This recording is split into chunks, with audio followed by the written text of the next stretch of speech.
안녕하세요. 판 있는 덕입니다. 이번 3화를 보고 나면 어떻게 보면은 데스매치도 큰 반전은 없었고 머니 챌린지 2개의 라운드도 중간에 배신 씬을 제외하면 비교적 깔끔하게 끝난 것 같습니다. 1라운드는 P3가 가장 먼저 정답을 맞히면서 탈락 면제권을 가져갔고 2라운드는 P1이 막판에 역전에 성공하면서 두 번째 탈락 면제권도 가져갔습니다. 어떻게 보면은 긴 러닝타임에 비해서 평범한 회차처럼 보일 수도 있을 것 같아요. 그런데 저는 이번 3화를 보면서 이런 생각도 해봤었는데, 제작진은 이번 화에서 누가 이겼는지보다 누가 어떤 이유로 흔들릴 수 있는가를 훨씬 더 많이 보여주고 있었다는 겁니다. 곰곰이 생각해보면은 이상한 장면들이 생각이 나는데, R팀의 유령 카지노가 무려 30분간이나 이어졌었고, C팀은 팀원 간의 갈등을 계속해서 비춰줬습니다.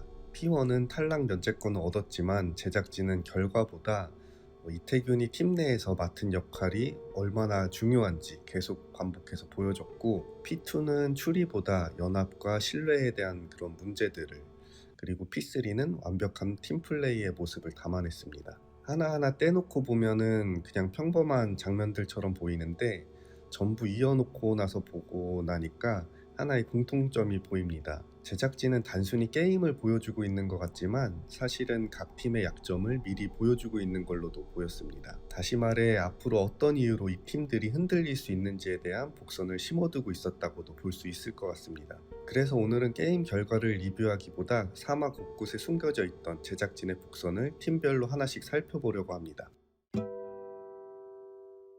자, 먼저 P1입니다. 2라운드에서 1위로 탈락 면제권을 획득했고, 결과만 놓고 보면 이번 화에서도 좋은 성과를 낸 팀 중에 하나였습니다. 하지만 저는 제작진이 결과보다 다른 장면을 더 많이 보여주고 있었다라고 오프닝에서도 얘기했는데, 그건 바로 이태균님입니다. 이번 머니 챌린지를 보면은 P1의 추리는 사실상 이태균님 중심으로 이루어졌습니다. 그냥 혼자 하셨다고 해도 될 정도였습니다. 이상민님은 다른 팀이 질문하지 못하도록 문을 들락날락하면서 반복해서 질문을 해서 정보를 모았고, 또 마찬가지로 이태균님이 같은 방식으로 여러 차례 질문할 수 있도록 기회를 만들어주고, 그런 딱 이상민님이 잘할 수 있는 플레이를 정확하게 보여주신 것 같아요. 시간의 방에서 이런 모습이 또 보였었는데, 정근우님이 먼저 그림을 보고 돌아왔었지만 핵심을 찾지 못했고, 결국 다시 이태균님이 올라가서 힌트를 정리하는 그런 모습들이 보여지고, 제작진은 이런 장면들을 반복적으로 보여주면서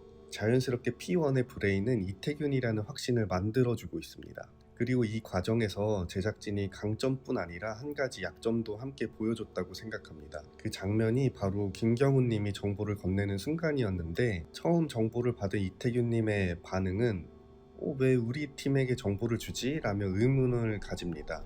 그리고 곧이어서 이 사람은 자기 팀조차도 조심해야 하는 사람이구나 라고 판단을 합니다. 저는 이 장면이 이태균님의 장점을 잘 보여줬다고 생각하고 있습니다.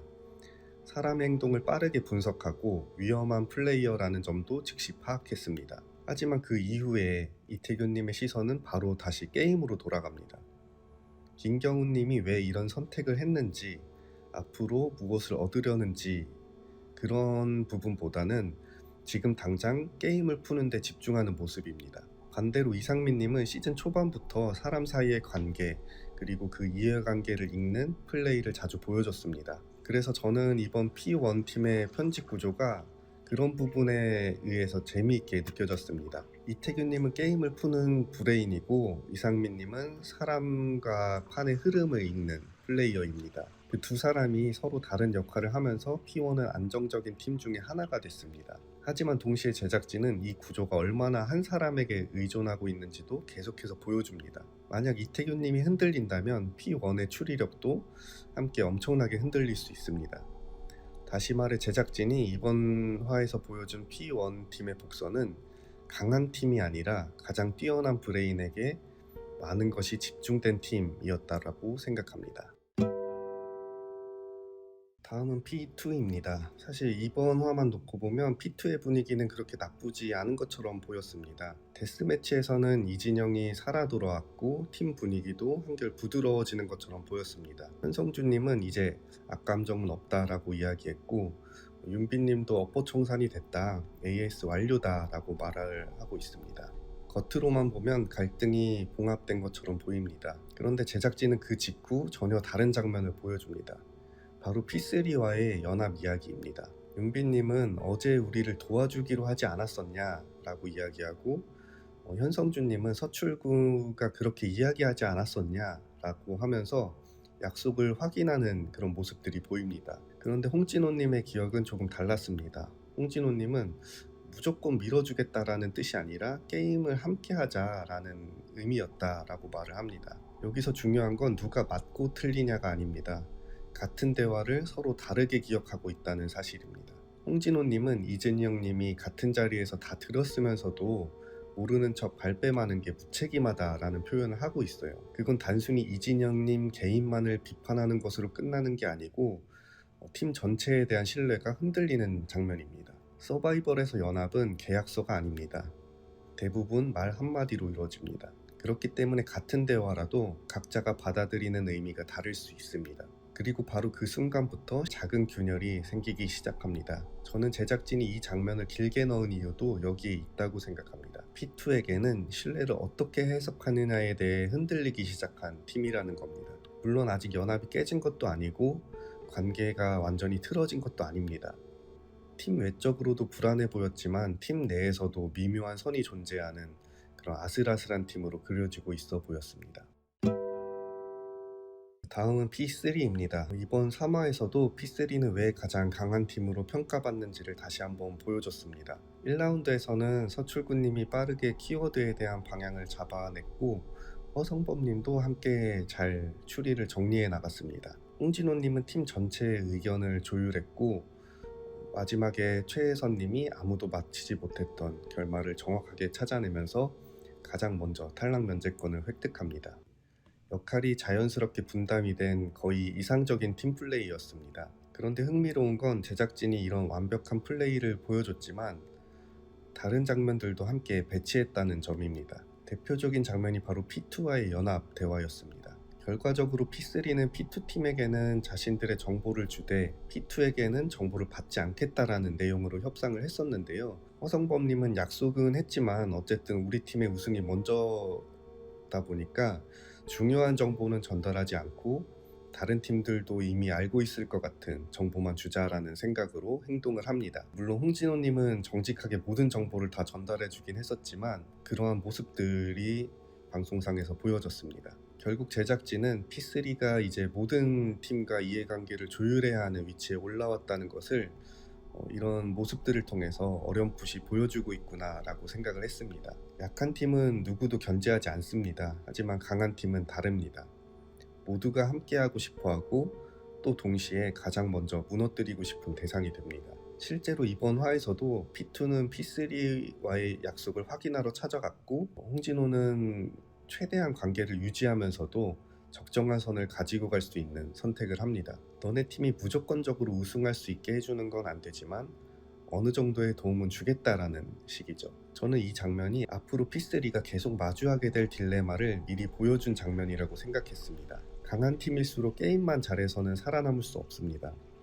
누구와 손을 잡을지, 누구와 거리를 둘지 정치적인 판단이 점점 더 중요해집니다. 결국 제작진은 이번 화에서 P3의 실력을 증명하려고 했다기보다 가장 강한 팀이기 때문에 앞으로 가장 많은 견제를 받게 될 팀이라는 사실을 보여주고 있었던 것 같습니다. 다음은 C팀입니다. 저는 이번 3화에서 제작진이 가장 많은 복선을 심어놓은 팀이 바로 C팀이라고 생각했습니다. 이번 화를 떠올리면 가장 먼저 생각나는 장면은 아마 김경훈님의 배신일 겁니다. 하지만 저는 그 장면보다 그 이전 과정이 더 중요하다고 생각했습니다. 머니 챌린지가 시작되기 전부터 C팀은 계속해서 같은 문제가 반복됩니다. 김미연님이 대화를 주도하면서 큰 결정권을 가져가고 강지훈님은 형들의 판단에 의문을 품기 시작합니다. 김나미님 역시 왜 1등을 노리지 않았었는지 이해가 되지 않는다 라고 하면서 의사결정에 의문을 갖습니다. 그리고 게임이 시작된 뒤에도 갈등은 더 커집니다.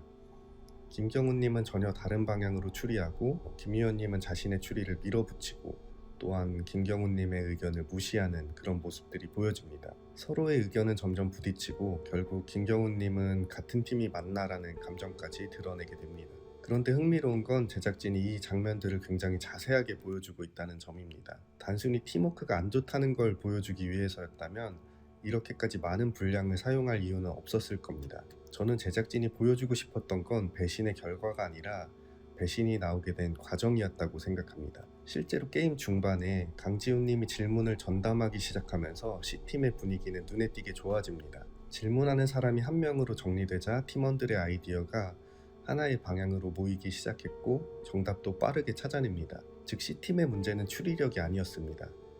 의사결정이 하나로 모이지 않았던 겁니다. 그리고 그 균열은 결국 마지막 선택으로 이어집니다. 김경훈님은 팀보다는 자신의 생존 가능성을 선택했고 P1에게 정보를 넘깁니다. 중요한 건 저는 이 장면이 갑자기 일어난 배신이라고 생각하지 않습니다. 제작진은 그 이전부터 계속해서 C팀 내부의 신뢰가 무너지는 과정을 보여주고 있었고 김경훈님의 선택은 그 결과에 가까웠다라고 생각합니다. 그래서 이번 화에서 제작진이 C팀을 통해 보여준 복선은 배신이 아니라 이미 무너지고 있던 팀이었습니다.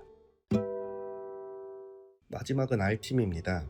이번 3화를 보고 많은 분들이 R팀을 가장 약한 팀으로 생각했을 것 같습니다.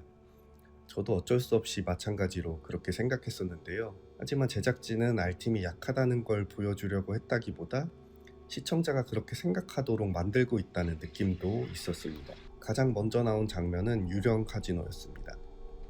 무려 30분 가까운 분량이었는데 결과적으로 얻은 것은 그렇게 많지 않았습니다.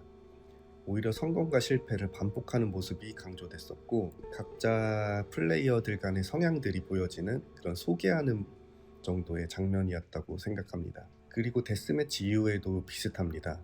김현정님은 탈락했고 곽범님은 머니 챌린지에서 계속 엉뚱한 추리를 하면서 개그 캐릭터로 소비됩니다. 이건희님 역시 추리보다는 누가 데스매치에 가는 것이 더 유리할 것인지 그런 정치적인 계산에 더 관심을 보이는 모습이 나왔습니다. 이렇게만 보면 R팀에서는 게임을 풀 수 있는 사람이 거의 없는 것처럼 보입니다. 그리고 그게 정말로 그럴까요? 저는 꼭 그렇지만은 않다고 생각했습니다. 오히려 제작진은 그 프레임 속에서 신승용님을 아주 짧지만 흥미롭게 보여줍니다. 신승용님은 이번 화에서도 자신의 의견을 강하게 주장하는 장면은 거의 없었습니다. 아직은 팀 안에서 조심스럽게 움직이는 플레이어처럼 보입니다. 하지만 마지막 정답을 제출하는 장면에서는 누구보다도 차분하게 자신의 역할을 수행합니다. 화려하지는 않지만 흔들리지 않는 플레이를 보여준 겁니다. 결국 이번 화에서 제작진은 R팀의 강점을 보여주기보다 약한 팀이라는 이미지를 먼저 만들어가고 있었습니다. 그런데 저는 오히려 이 부분이 가장 흥미로운 복선이었다고 생각합니다. 서바이벌에서는 가장 강한 팀보다 아무도 경계하지 않는 팀이 오래 살아남는 경우도 많기 때문입니다. 지금 R팀은 그 누구도 우승 후보로 이야기하지 않습니다. 하지만 제작진이 이렇게까지 약체 이미지를 반복해서 보여주는 이유가 있다면 앞으로 그 이미지가 깨지는 순간도 준비하고 있는 건 아닐까라는 생각도 하게 되었습니다. 이번 3화를 다시 정리해보면 제작진은 게임의 승패보다 각 팀의 미래를 먼저 보여주고 있었습니다. P1은 이태균 중심의 추리 구조, P2는 신뢰의 균열, P3는 강팀이 짊어진 부담, C팀은 내부 신뢰의 붕괴, 그리고 R팀은 약체 프레임. 어느 팀도 완벽하지는 않고 제작진은 그 약점을 하나씩 시청자에게 보여주고 있었습니다. 그래서 저는 이번 3화를 앞으로 이야기를 위해 가장 많은 복선을 심어둔 회차였다고 생각합니다. 물론 지금 이야기한 내용이 모두 맞다는 보장은 없습니다. 하지만 피해게임은 한 화가 끝나고 나면 이전 장면들의 의미가 완전히 달라지는 프로그램이기도 합니다. 그래서 저는 다음 화에서 오늘 이야기했던 복선들이 어떻게 이어지는지도 함께 지켜볼 생각입니다. 여러분은 제작진이 이번 3화에서 가장 크게 심어놓은 복선이 무엇이라고 생각하실까요? 댓글로 여러분의 의견도 함께 남겨주시면 좋겠습니다. 시청해주셔서 감사합니다. 판이는 덕이었습니다.